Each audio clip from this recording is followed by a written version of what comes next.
بہت سی شاخوں نے آپ کے اوپر جھمکٹا سا کر لیا تھا۔ بحیرہ نے یہ منظر صاف دیکھا تھا۔ آپ کی یہ نشانی دیکھ کر اس نے قافلے والوں کو پیغام بھجوایا، اے قریشیو، میں نے آپ لوگوں کے لیے کھانا تیار کروایا ہے۔ میری خواہش ہے کہ آپ تمام لوگ کھانا کھانے آئیں، یعنی بچے، بوڑھے اور غلام سب آئیں۔ بحیرہ کا یہ پیغام سن کر قافلے میں سے ایک نے کہا، اے بحیرہ، آج تو آپ نیا کام کر رہے ہیں، ہم تو اکثر اس راستے سے گزرتے ہیں، آپ نے کبھی دعوت کا انتظام نہیں کیا، پھر آج کیا بات ہے؟ بحیرہ نے انہیں صرف اتنا جواب دیا، تم نے ٹھیک کہا، لیکن بس آپ لوگ مہمان ہیں اور مہمان کا اکرام کرنا بہت اچھی بات ہے۔ اس طرح تمام لوگ بحیرہ کے پاس پہنچ گئے، لیکن اللہ کے رسول نبی اکرم صلی اللہ علیہ وسلم ان کے ساتھ نہیں تھے، انہیں پڑاؤ ہی میں چھوڑ دیا گیا تھا۔ ناظرین، آپ کو قافلے کے ساتھ اس لیے نہیں لے جایا گیا تھا کہ آپ کم عمر تھے، آپ وہیں درخت کے نیچے بیٹھ گئے۔ ادھر بحیرہ نے لوگوں کو دیکھا اور ان میں سے کسی میں اسے وہ صفت نظر نہ آئی جو آخری نبی کے بارے میں اسے معلوم تھی، نہ ان میں سے کسی پر وہ بدلی نظر آئی، بلکہ اس نے عجیب بات دیکھی کہ وہ بدلی وہیں پڑاؤ کی جگہ پر ہی رہ گئی تھی۔ اس کا صاف مطلب یہ تھا کہ بدلی وہیں ہے جہاں اللہ کے رسول ہیں۔ تب اس نے کہا، اے قریش کے لوگوں، میری دعوت سے آپ میں سے کوئی بھی پیچھے نہیں رہنا چاہیے۔ اس پر قریش نے کہا، اے بحیرہ، جن لوگوں کو آپ کی دعوت میں لانا ضروری تھا ان میں سے تو کوئی نہیں رہا، ہاں ایک لڑکا رہ گیا ہے جو سب سے کم عمر ہے۔ بحیرہ بولا، تب پھر مہربانی فرما کر اسے بھی بلا لیں، یہ کس قدر بری بات ہے کہ آپ سب آئیں اور آپ میں سے ایک رہ جائے، اور میں نے اسے آپ لوگوں کے ساتھ دیکھا تھا۔ تب ایک شخص کیا اور آپ صلی اللہ علیہ وسلم کو ساتھ لے کر بحیرہ کی طرف روانہ ہوا۔ اس وقت وہ بدلی آپ کے ساتھ ساتھ چلی اور تمام رستے اس نے آپ پر سایہ کیے رکھا۔ بحیرہ نے یہ منظر صاف دیکھا، وہ اب آپ کو اور زیادہ غور سے دیکھ رہا تھا اور آپ کے جسم مبارک میں وہ علامات تلاش کر رہا تھا جو ان کی کتب میں درج تھیں۔ جب لوگ کھانا کھا چکے اور ادھر ادھر ہو گئے، تب بحیرہ آپ کے پاس آیا اور بولا، میں لات اور عزا کے نام پر آپ سے چند باتیں پوچھنا چاہتا ہوں، جو میں پوچھوں آپ مجھے بتائیں۔ اس کی بات سن کر آپ نے فرمایا، لات اور عزا کے نام پر مجھ سے کچھ نہ پوچھو، اللہ کی قسم مجھے سب سے زیادہ نفرت انہی سے ہے۔ اب بحیرہ بولا، اچھا تو پھر اللہ کے نام پر بتائیں جو میں پوچھنا چاہتا ہوں۔ تو آپ نے فرمایا، پوچھو، کیا پوچھنا ہے؟ ناظرین، اس نے بہت سے سوالات کیے، آپ کی عادات کے بارے میں پوچھا۔ اس کے بعد اس نے آپ کی کمر پر سے کپڑا ہٹا کر مہر نبوت کو دیکھا، وہ بالکل ویسی ہی تھی جیسا کہ اس نے اپنی کتابوں میں پڑھا تھا۔ اس نے فوراً مہر نبوت کی جگہ کو بوسہ دیا۔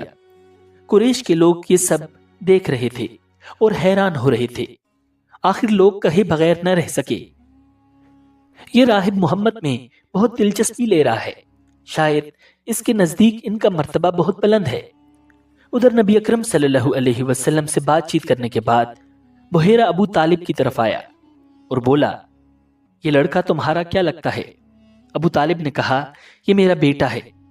اس پر بحیرہ نے کہا، نہیں، یہ تمہارا بیٹا نہیں ہو سکتا، یہ نہیں ہو سکتا کہ اس کا باپ زندہ ہو۔ ابو طالب کو یہ سن کر حیرت ہوئی، پھر انہوں نے کہا، دراصل یہ میرے بھائی کا بیٹا ہے، ان کا باپ کہاں ہے؟ وہ فوت ہو چکا ہے، اس کا انتقال اس وقت ہو گیا تھا جب یہ ابھی پیدا نہیں ہوئے تھے۔ یہ سن کر بحیرہ بول اٹھا، ہاں یہ بات صحیح ہے، اور ان کی والدہ کا کیا ہوا؟ ان کا بھی ابھی تھوڑے ہی عرصہ پہلے انتقال ہوا ہے۔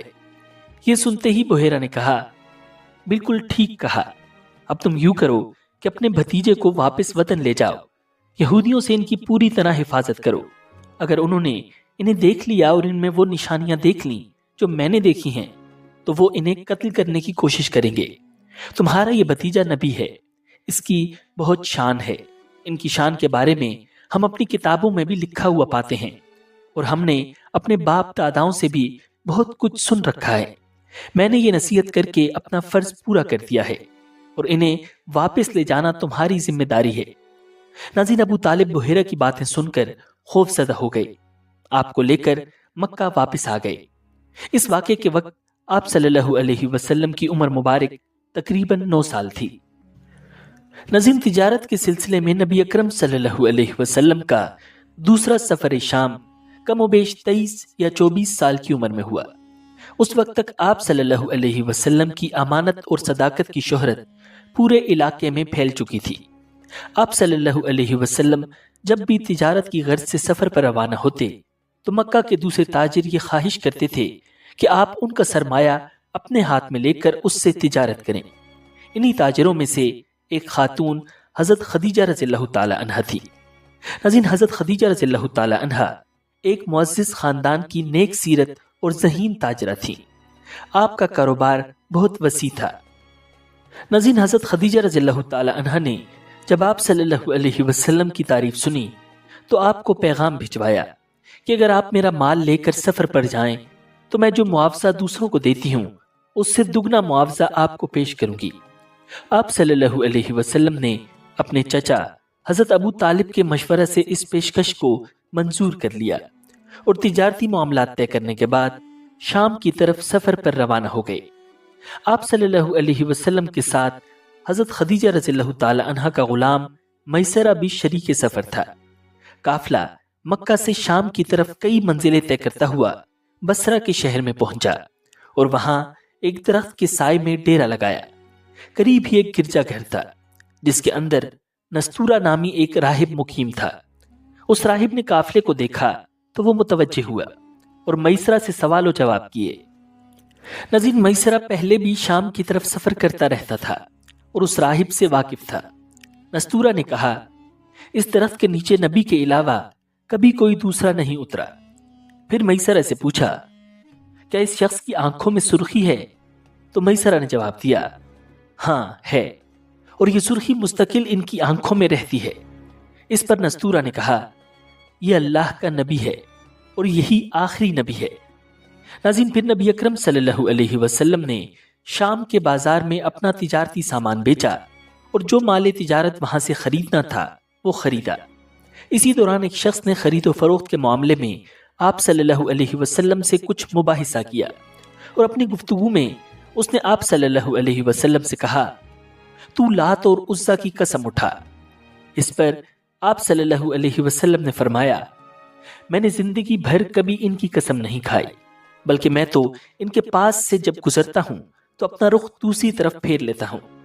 اس شخص نے بھی میسرہ کو مخاطب کرتے ہوئے کہا، خدا کی قسم، یہ اللہ کا نبی ہے جسے ہمارے علماء تورات اور انجیل میں پاتے ہیں۔ ناظرین، اس سفر کے دوران میسرہ نے آپ صلی اللہ علیہ وسلم کو بہت قریب سے دیکھا۔ آپ کے اخلاق و معاملات اور امانت و صداقت کی تو پہلے ہی عرب معاشرے میں شہرت تھی۔ میسرہ نے کچھ مافوق الفطرت چیزوں کا بھی مشاہدہ کیا۔ وہ آپ کا ایسا گرویدہ ہوا کہ پھر زندگی بھر آپ ہی کا ہو رہا۔ وہ بیان کرتا تھا کہ جب شدت کی دھوپ اور گرمی ہوتی تو نبی اکرم صلی اللہ علیہ وسلم کے اوپر کوئی غیر مرئی چیز سایہ کیے رکھتی۔ میسرہ کے خیال میں یہ اللہ کے فرشتے ہوتے تھے۔ میسرہ کے تجارتی تجربات کافی وسیع تھے۔ وہ ہمیشہ مختلف لوگوں کی نگرانی میں اس تجارتی قافلے کے ساتھ شام کی طرف آتا جاتا رہتا تھا۔ اس مرتبہ تجارتی قافلے کو پہلے سے کئی گنا زیادہ منافع حاصل ہوا۔ واپسی پر جب یہ لوگ مر الزہران کے مقام پر پہنچے تو میسرہ نے کہا، اے محمد، جب ہم خدیجہ کے پاس چلیں گے تو آپ انہیں بتائیں کہ کس طرح اللہ تعالیٰ نے مال تجارت میں آپ کو کئی گنا نفع عطا کیا ہے۔ آپ صلی اللہ علیہ وسلم نے فرمایا، ٹھیک ہے۔ یہ قافلہ مکہ میں دوپہر کے وقت پہنچا۔ خدیجہ کے ہاں مکہ کی خواتین ہر وقت حاضر رہا کرتی تھیں۔ اس وقت خدیجہ اپنے حجرے میں کچھ خواتین کے ساتھ بیٹھی تھیں۔ انہوں نے آپ صلی اللہ علیہ وسلم کو آتے ہوئے دیکھا۔ وہ اپنے اونٹ پر سوار تھے اور دو فرشتوں نے ان کے اوپر دھوپ سے بچاؤ کے لیے سایہ کیا ہوا تھا۔ خدیجہ نے یہ دیکھا تو اپنے ساتھ بیٹھی ہوئی خواتین کو بھی اس جانب متوجہ کر کے یہ منظر دکھایا۔ وہ خواتین یہ منظر دیکھ کر حیران رہ گئیں۔ جب آپ صلی اللہ علیہ وسلم نے کامیاب سفر اور بہترین منافع کی خبر دی تو حضرت خدیجہ رضی اللہ تعالی عنہا بہت خوش ہوئیں۔ حضرت خدیجہ نے میسرہ کو سائے کے بارے میں بتایا تو اس نے کہا، محترمہ، میں تو یہ منظر دوران سفر مسلسل دیکھتا رہا ہوں۔ پھر نستورہ راہب کی گفتگو کا بھی تذکرہ کیا۔ اس مرتبہ چونکہ مال تجارت میں پہلے کے مقابلے میں دگنا نفع ہوا تھا، اس لیے حضرت خدیجہ رضی اللہ تعالی عنہ بہت خوش تھیں۔ انہوں نے معاہدہ کرتے وقت آپ کے لیے 4 اونٹ معاوضہ مقرر کیا تھا۔ اب خود رضاکارانہ طور پر کہا کہ 4 نہیں، آپ کا حق 8 اونٹ ہیں۔ ناظرین، حضرت خدیجہ رضی اللہ تعالی عنہ آپ صلی اللہ علیہ وسلم سے اس قدر متاثر ہوئیں کہ آپ کو شادی کا پیغام بھجوا دیا۔ آپ صلی اللہ علیہ وسلم نے اپنے چچا سے مشورہ کرنے کے بعد ان کا یہ پیغام قبول فرما لیا۔ اس طرح آپ صلی اللہ علیہ وسلم نے 25 سال کی عمر میں حضرت خدیجہ رضی اللہ تعالی عنہ سے شادی کر لی۔ ناظرین، ایک مرتبہ مدینہ منورہ کے قریب ایک تجارتی قافلہ آ کر ٹھہرا۔ اتفاقاً نبی اکرم صلی اللہ علیہ وسلم بھی ادھر سے گزرے۔ آپ کو ایک اونٹ بہت پسند آ گیا۔ چونکہ آپ کے پاس اس وقت قیمت موجود نہیں تھی، اس لیے آپ نے اس اونٹ کا سودا کر لیا اور یہ کہہ کر اونٹ لے آئے کہ ابھی قیمت بھجوا دیتا ہوں۔ بعد میں قافلے والوں کو سخت تشویش ہوئی کہ ہم نے اس شخص کو بغیر جان پہچان کے ہی اونٹ دے دیا ہے، ہو سکتا ہے کہ یہ لوٹ کر ہی نہ آئے۔ اس پر سردار قافلہ کی خاتون بولی، مطمئن رہو، میں نے اس شخص کا چہرہ دیکھا تھا جو 14ویں رات کے چاند کی طرح روشن تھا۔ اس جیسا شخص کبھی تمہارے ساتھ برا معاملہ نہ کرے گا۔ اگر بالفرض وہ رقم ادا نہ کرے تو مطمئن رہو، میں اپنے پاس سے رقم ادا کر دوں گی۔ ناظرین، اسی دوران نبی اکرم صلی اللہ علیہ وسلم نے اپنے قاصد کے ذریعے طے شدہ اور قیمت سے زیادہ مقدار میں کھجوریں بھجوا دیں۔ یہ واقعہ طارق بن عبداللہ رضی اللہ تعالی عنہ نے بیان کیا، جو خود شریک قافلہ تھے۔ ناظرین، دوران تجارت نبی اکرم صلی اللہ علیہ وسلم وعدے کی بہت زیادہ پابندی کیا کرتے تھے۔ حضرت عبداللہ بن الحمصہ رضی اللہ تعالی عنہ کہتے ہیں کہ میں نے نبی اکرم صلی اللہ علیہ وسلم کی بعثت نبوت سے قبل آپ کے ساتھ کوئی خرید و فروخت کا معاملہ کیا، اس میں میرے ذمے کچھ بقایا رہ گیا، تو میں نے عرض کیا کہ میں گھر سے لا کر آپ کو اسی جگہ دیتا ہوں۔ میں چلا گیا اور گھر جا کر بھول گیا، پھر مجھے 3 دن کے بعد یاد آیا تو میں آیا، آ کر کیا دیکھا کہ آپ صلی اللہ علیہ وسلم اسی جگہ کھڑے ہیں۔ میں جب آیا تو آپ نے مجھے صرف اتنا فرمایا، اے نوجوان، تو نے تو مجھے تنگی میں ڈال دیا، میں 3 دن سے اس جگہ تمہارا انتظار کر رہا ہوں۔ ناظرین، نبی اکرم صلی اللہ علیہ وسلم دوران تجارت کسی بھی قسم کی دھوکہ بازی کو سخت ناپسند کیا کرتے تھے۔ ایک مرتبہ آپ صلی اللہ علیہ وسلم ایک گندم کے ڈھیر کے پاس سے گزرے، اس میں ہاتھ ڈال کر دیکھا تو آپ کی انگلیاں نم آلود ہو گئیں۔ فرمایا، اے گندم کے مالک، یہ کیا بات ہے؟